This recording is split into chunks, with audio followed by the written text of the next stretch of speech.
Judge Joseph Dredd has come to the screens once again, this time the adaptation simply titled Dredd. I'm Jakari Jackson for the INFOWARS Nightly News.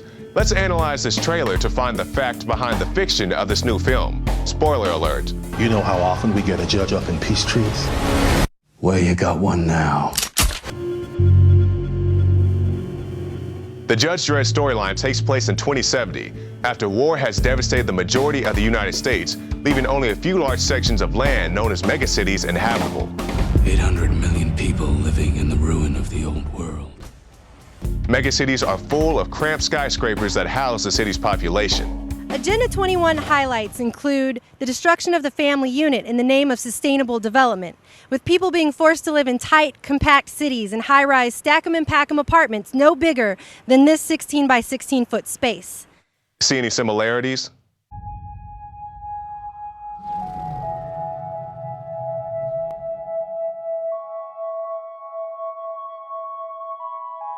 There we saw a drone patrolling the city skies. Now this is probably the least futuristic aspect of the entire trailer, mainly because there are drones patrolling the US skies right now. It wasn't long ago that it was said that drones in the US would be unarmed, but even relatively small law enforcement agencies have been able to secure them for their own purposes. This one's even designed to carry weapons. You'd have a stun baton where you can actually engage somebody. Let's take a look now at a judge's uniform. Black, heavy armor, with a helmet that doubles as a mask.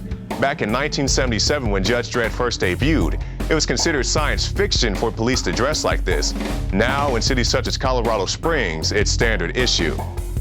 Also, take note of a judge's lawgiver, a biometric firearm that can only be fired by its designated user, a modification that the New Jersey Institute of Technology has been developing for years. Now, it's important to point out that even though judges are charged with executing, quote, law, they are not police.